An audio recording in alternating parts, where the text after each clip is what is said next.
Alhamdulillahi Rabbil Alamin. Alhamdulillahilladzi an'amana alaina bi ni'matil iman wal islam.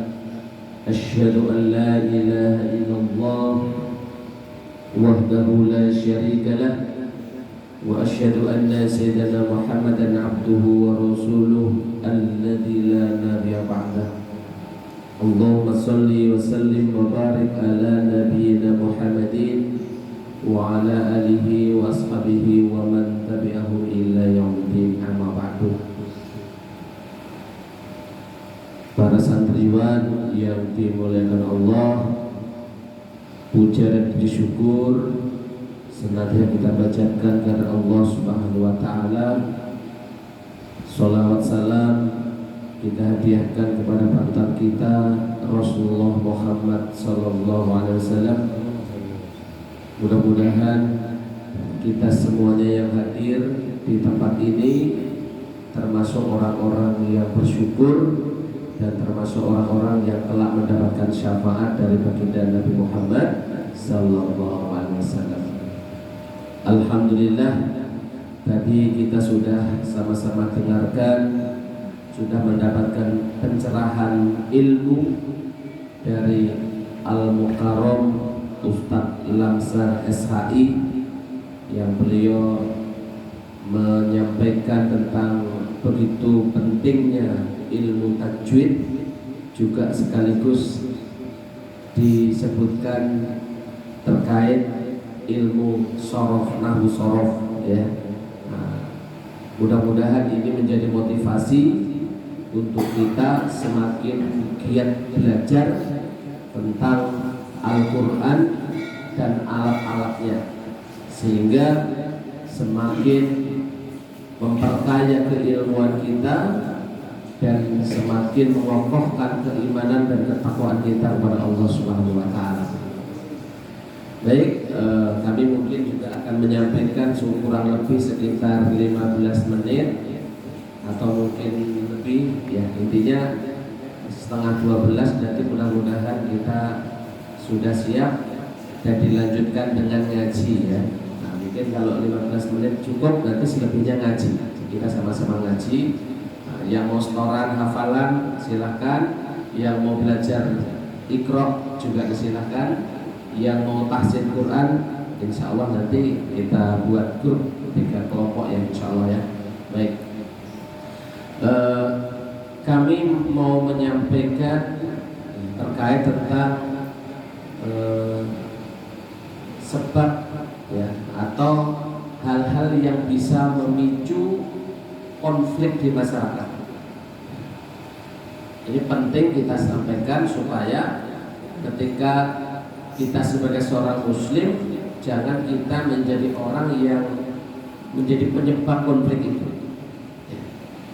Perlu diketahui bahwa Allah Subhanahu wa taala menurunkan risalah Islam ini adalah untuk rahmatan lil alamin.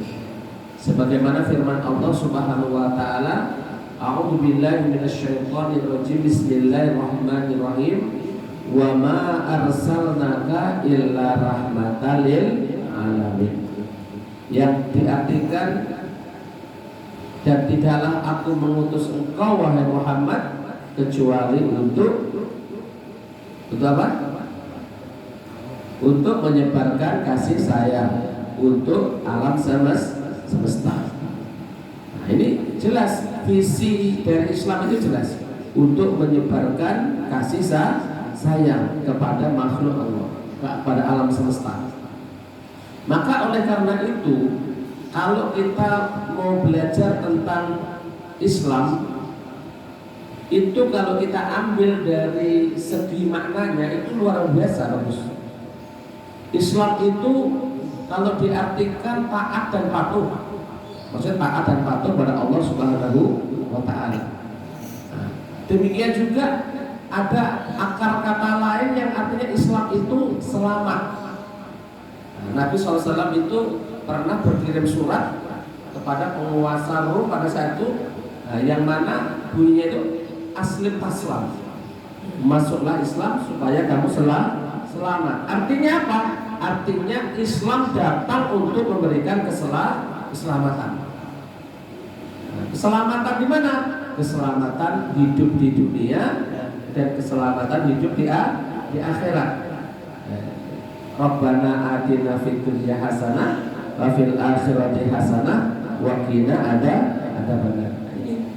Ini poinnya harus jelas. Jadi kalau kita ditanya Islam, apa artinya Islam? Kita udah tahu.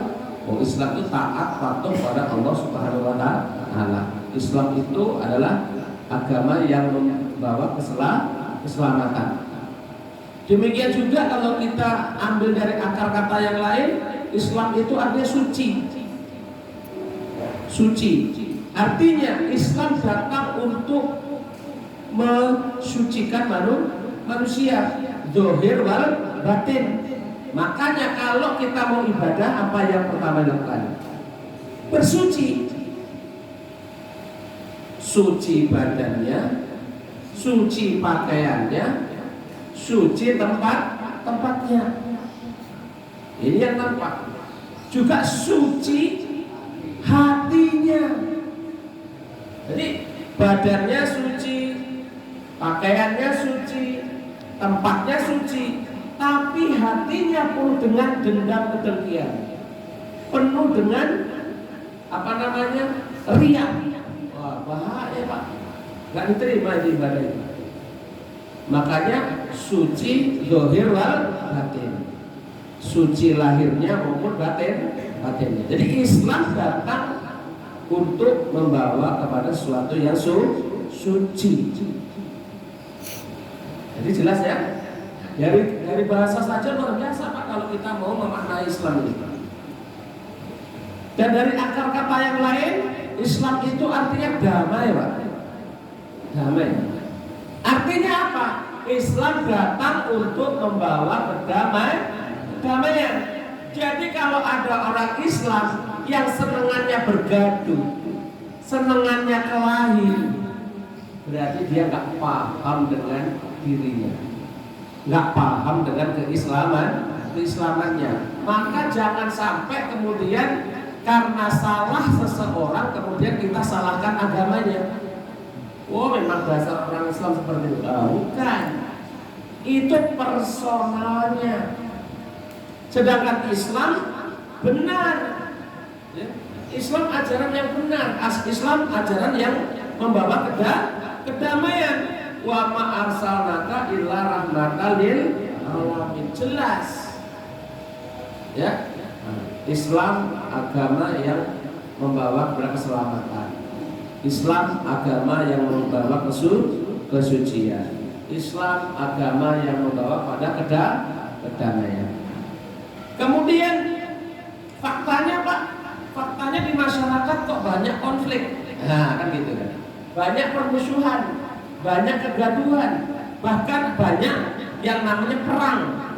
Nah, di sini mungkin kurang mendapat informasi ya. Tapi kalau di luar sana kita bisa lihat tuh, ada yang namanya perang suku, ada perang etnis, ada perang antar agama, ada perang antar bangsa. Banyak sekarang itu apa? Rusia dengan Ukraina. Baru saja kemarin itu Kamboja dan Thailand. Kalau nggak salah kurang lebih sekitar 200 jiwa yang meninggal. Luar biasa. Di Papua sana perang lagi. Jadi para santriwan yang dimuliakan Allah Subhanahu wa taala, maka kita harus sedikit banyak mengetahui hal-hal apa saja yang bisa menjadi sumber dari konflik-konflik yang terjadi di masyarakat. Tujuannya apa? Tujuannya supaya kita sebagai umat Islam bukan menjadi sumber konflik itu. Justru kita sebagai umat Islam harus mampu menjadi pendamai. Ya. Apa firman Allah Subhanahu wa taala? Innamal mu'minuna ikhwah fa aslihu baina akhwaykum. Sesungguhnya orang-orang yang beriman itu mereka bersaudara. dan apabila mereka sedang berselisih maka damaikanlah. Orang Islam itu adalah orang yang mendamaikan, karena dari akar bahasanya aja Islam itu salah satunya adalah damai. Lantas apa saja yang bisa memicu konflik, Pak? Yang pertama, yang sering kita dengar, Pak, ya, itu tentang masalah agama. Kalau bahasa apa namanya ilmiahnya itu sektarian, konflik agama. Ada Islam perang dengan orang Hindu, Islam perang dengan orang Kristen, Islam perang dengan Yahudi, Islam perang dengan, atau mungkin Hindu dengan Buddha, atau Kristen dengan Kristen. Kristen banyak sektornya juga, ya, antar agama. Demikian juga ada perang atau apa namanya ya bentrok lah ya antar agama itu sendiri, Kristen dengan Kristen, orang Islam dengan orang Islam. Nah, ini namanya konflik yang dipicu dengan isu sektarian atau konflik dari antar agama. Lantas bagaimana, Pak, kalau kita sebagai orang Islam memandang? Nah, Islam itu sudah sangat jelas, Pak, sudah memberikan rambu-rambu, ya, sudah memberikan rambu-rambu 1447 tahun yang lalu. Allah Subhanahu wa Ta'ala sudah berikan panduan bagaimana caranya mengatasi ini. Salah satunya apa, Pak? Salah satunya Allah berfirman, la ikraha fiddin. Apa artinya? Tidak ada paksaan dalam beragama. Boleh kita maksa orang untuk masuk agama Islam? Enggak boleh, Pak. Enggak boleh. Oh, kalau kamu enggak masuk Islam akan aku bunuh. Kalau engkau enggak masuk Islam akan aku penggal. Enggak boleh, Pak. Karena Islam itu tidak memaksa seorang. La ikraha fiddin, tidak ada paksaan dalam beragama. Demikian juga kalau kita artikan secara luas, Pak. Nah, Islam ini kan banyak mazhabnya, Pak. Banyak aliran-aliran paham keagamannya. Ada Syafi'i, ada Hambali, ada Hanafi, ada Maliki. Boleh kita memaksakan mazhab satu dan mazhab yang lain? Tidak boleh. Nah, terus bagaimana? Kita harusnya sikap kita. Sikap kita adalah mereka itu saudara. Selama akidahnya benar, Tuhannya sama, nabinya sama, Al-Qur'annya sama, kiblatnya sama, ya kan? Maka kita harus perlakukan dia sebagai saudara. Sedangkan terkait masalah perbedaan dalam furu'iyah atau perbedaan dalam pemahaman agama, maka dikembalikan mana yang diyakini. Selama itu acuannya Al-Quran dan Sunnah serta ijma' para sahabat, ijtihad para ulama, maka kita cukup bertoleransi. Ada orang yang khunut, ada yang tidak khunut. Maka kita hormati orang yang tidak khunut. Demikian juga kita menghormati orang yang berkhunut. Selesai, Pak. Damai, Pak. Tetapi kalau kita kekeh, kalau kamu khunut, kamu sesat, kamu masuk neraka. Wah, ini pemicu konflik dan dipaksakan harus. Demikian juga kalau misalnya agama, kamu harus ikuti saya, kalau enggak aku bunuh atau pukul. Nah, ini yang menjadikan konflik di masyarakat. Nah, bisa saja tadinya kecil, lama-lama besar. Sekarang itu, Pak, ada baru-baru kemarin itu sekitar 1 minggu yang lalu ada bentrokan antara dua ormas Islam. Satunya FPI, satunya yang perjuangan Wali Songo itu. Ketika MPI membuat pengajian, yang perjuangan Wali Songo itu ngepung Pak, datang. Akhirnya apa? Bentrokan.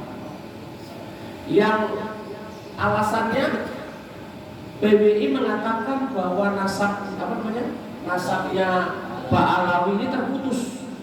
Dia bukan keturunan Nabi. Dia orang asing.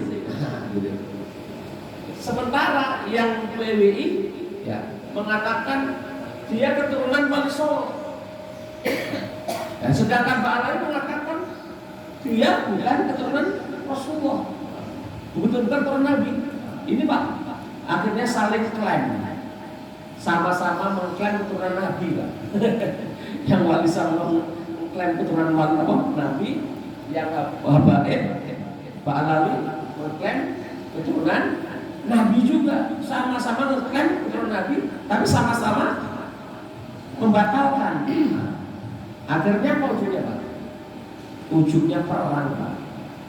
Yang sini Allahu Akbar, yang sana Allahu Akbar. Yang sini mukul dengan Allahu Akbar, yang sana mukul dengan Allahu Akbar. Astagfirullahaladzim. Ini Pak, ini bahayanya kalau kita memaksakan sesuatu. Padahal dua-duanya belum tentu benar, juga belum tentu salah. Maka sikap kita apa Pak? Sikap kita, ya tadi itu. Kalau di dalam agama kita diajarkan lakum dinukum waliyadin. Bagi kalian, bagimu agamamu, bagiku agamaku. Kalau kita dengan orang Kristen ya sudah, kamu beribadah di gereja, kami orang Islam, kami ke masjid. Orang Buddha ke wihara, orang Cina ke lenteng. Ya sudah, biarkan saja, hormati saja. Nggak usah kita ricui. Karena apa? Kalau kita ricui terjadi bentrokan. Demikian juga kita dengan saudara kita. Misalnya NU, Muhammadiyah. Ya sudah, NU dengan NU-nya, Muhammadiyah dengan Muhammadiyah. Kita hormati saja. Misalnya FPI atau Ba'alawi dengan Ba'alawi, silakan saja. Selama dia tidak buat orang, tidak ada masalah Pak dalam negaranya. Yang Wali Songo dengan ritualnya, silakan saja. Selama dia tidak menyimpang dalam akidahnya. Ya. Nah, ini yang pertama Pak, tentang masalah pemicu konflik yang pertama itu adalah sektarian, tentang keyakinan, paham keagamaan. Ya. Dan kita Pak, mohon maaf Pak, kita jangan menjadi orang yang menjadi pemicu konflik itu. Ya. Kita harus menjadi orang yang menengah, menjadi penengahnya, pendamainya. Yang kedua, yang menyebabkan konflik di masyarakat yang kedua itu tentang sukuisme. Apa Pak sukuisme? Paham yang membanggakan sukunya, menganggap sukunya yang paling baik, suku lain jelek. Nah, ini bahaya Pak. Padahal jangankan di dunia Pak, di Indonesia saja itu bisa ribuan suku Pak. Mulai dari Aceh sampai Merauke, itu banyak sekali suku bangsanya. Melayu saja banyak Melayunya, ya. Dayak itu juga banyak, Dayak itu macam-macam. Di Sulawesi itu juga banyak, di Papua itu ternyata juga meskipun sama-sama orang Papua tapi sukunya itu macam-macam Pak. Di Papua itu. Dan juga ada lagi tentang masalah bangsa Indonesia dengan Malaysia. Kayak tadi itu Thailand dengan Kamboja. Bisa perang. Lantas bagaimana Islam? Nah, Islam selalu datang memberikan solusi Pak.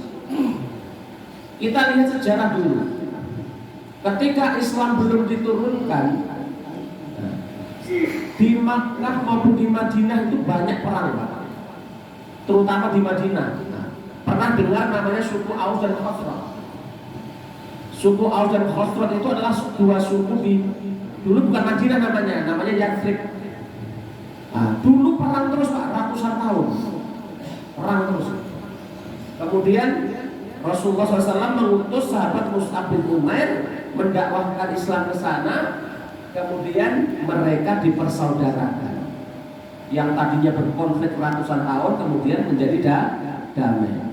Kemudian mereka menjadi orang yang menjadi kaum disebut kaum Ansor, dipersaudarakan dengan kaum Muhajirin, yang mana kaum Muhajirin ini adalah orang-orang Makkah, dipersaudarakan lagi.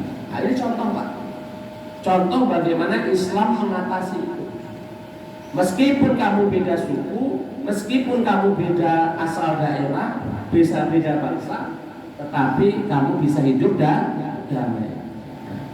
Dan Allah Subhanahu wa Ta'ala telah memberikan pengajaran kepada kita semuanya. Surat Al-Hujurat ayat 13. Insyaallah ya. Allah berfirman, "A'udzubillahi minasyaitonir rajim. Bismillahirrahmanirrahim. Ya ayyuhan nas, inna khalaqnakum min dzakari wal untha wa ja'alnakum syu'uban wa qabaila lita'arafu. Inna akramakum indallahi atqakum." Nah, ini panduan kita, Pak. Panduan agama Islam ini. Ya ayuhan nas, wahai manusia. Siapa yang diseru? Manusia. Mau dia kulitnya putih, mau hitam, mau pendek, mau lurus, mau mancung atau pesek, nah, mau keriting, mau lurus, selama dia manusia maka mendapatkan seruan ini. Ya ayuhan nas, wahai manusia, ya. Inna khalaqnakum min dzakarin wal untha. Sesungguhnya kami telah menciptakan kalian dari seorang laki-laki dan seorang perempuan. Jadi manusia itu asal-muasalnya dari seorang laki-laki dan seorang perempuan. Siapa mereka? Seorang laki-laki itu namanya Nabi Adam. Seorang perempuan Hawa. Artinya apa, Pak? Bapak ibunya manusia ini sama, Pak. Akar muasalnya.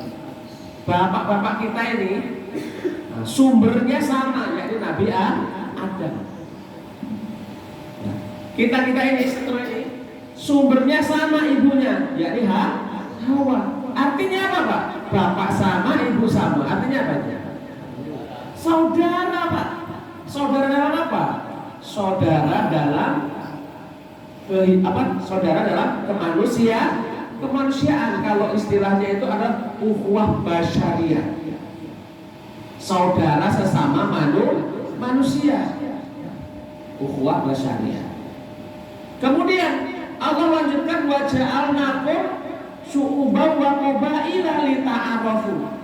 Yang dari seorang laki-laki dan seorang perempuan itu kemudian mereka menjadi banyak, menjadi bersuku-suku, berbangsa-bangsa. Artinya apa, Pak? Banyaknya suku, banyaknya bangsa itu sudah menjadi kehendak Allah Subhanahu wa Ta'ala. Tujuannya apa? Lita'arafu, untuk mereka saling mengenal. Ini Pak poinnya. Jadi Allah ciptakan dengan berbanyak suku ini, berbanyak bangsa, tujuannya untuk saling mengenal, bukan untuk saling musuhan, bukan untuk saling membanggakan. Nggak boleh. Sama saja, Pak. Mau suku Aceh, mau suku Papua, suku Jawa, suku Padang, suku Dayak, suku Batak, sama-sama manusia, sama-sama anaknya Adam dan anaknya Hawa, sama. Allah ciptakan dengan beraneka ragam, tujuannya supaya saling mengenal. Kemudian poinnya ini, inna akramakum indallahi atqakum. Dari berbagai banyak suku bangsa ini, siapa di antara mereka yang paling mulia? Di antara mereka yang paling mulia adalah yang paling bertakwa. Siapa, Pak, yang menilai orang bertakwa tidak? Yang menilai Allah, Pak. Mohon maaf, Pak, saya Ustadz Lansar, Ustadz Regar datang ke sini memberi penyuluhan, mendapatkan penghormatan untuk menyuluh. Tapi apakah kami lebih mulia dari Bapak Ibu sekalian? Bapak sekalian, belum tentu, Pak. Bisa saja dari bapak sekalian itu tobatnya sudah diterima Allah Subhanahu wa taala. Bisa saja. Bisa saja dengan datang ke sini ternyata keikhlasannya lebih bagus. Kesabarannya lebih mantap. Ketakwaannya lebih meningkat. Amalnya, tobatnya diterima. Bisa saja. Dan yang tahu siapa? Allah Subhanahu wa taala. Bisa saja kan, mohon maaf, yang pakai peci putih kayak gini, yang pakai peci hitam, yang pakai sorban, yang pakai jubah, bisa saja Pak. Dia tidak termasuk orang bertakwa. Kenapa? Hanya fisik saja. Hatinya lain. Hatinya pengen dipuji. Hatinya pengen mendapatkan penghargaan, ingin mendapatkan penghormatan. Kalau manusia dia beramal karena ingin mendapatkan penghargaan manusia, namanya riya. Kalau sudah riya apa Pak? Ya, ditolak amalnya. Ya, maka oleh karena itu ini menjadi patokan kita. Jangan sampai perbedaan suku menjadikan dasar untuk kita konflik. Jangan sampai perbedaan bangsa menjadikan kita berkonflik. Jangan sampai beda partai berkonflik. Jangan sampai beda madhab berkonflik. Jangan sampai beda ormas berkonflik. Jangan sampai beda agama berkonflik. Kita bersyukur menjadi orang Islam. Kita diciptakan sudah menjadi orang Muslim, maka kita syukuri. Dengan apa? Dengan kita memperbanyak ibadah kepada Allah Subhanahu wa taala. Perbanyak ibadah, perbanyak amal, kemudian berikan kontribusi yang baik untuk masyarakat. Ya, kata Nabi SAW, khairun nas anfa'uhum linnas. Sebaik-baik manusia adalah orang yang bermanfaat bagi orang lain. Oleh karena itu kita nanti Pak, Bapak sekalian, kalau sudah keluar di sana, jadi agen perubahan. Ya. Jadi agen sebagai pendamai, sebagai agen, sebagai penyebar Islam rahmatan lil alamin. Kita tunjukkan kita orang Islam, umatnya Nabi Muhammad yang membawa keselamatan, yang membawa kepada kedamaian, yang menyampaikan kasih sayang. Insya Allah dengan itu Islam akan berjaya. Ya. Jangan sampai kemudian orang mengecap Islam teroris, Islam anarkis, Islam radikal. Naudzubillah. Ya. Nah, ini bisa saja terjadi. Kenapa? Karena orang Islam sendiri yang salah dalam mengamalkan agama. Insya Allah mudah-mudahan apa yang saya sampaikan ini memberikan pemahaman untuk kita semuanya. Ingat, Allah turunkan Islam supaya kita menjadi orang-orang yang selamat dunia dan akhirat. Allah ingin supaya Islam ini datang untuk membawa kasih sayang, bukan hanya kepada manusia, tetapi kepada semua makhluk yang ada di dunia ini. Baik, itu yang dapat kami sampaikan. Yang benar dari Allah, yang salah khilaf dari saya. Akhir kalam, billahi taufiq wal hidayah. Wassalamualaikum warahmatullahi wabarakatuh.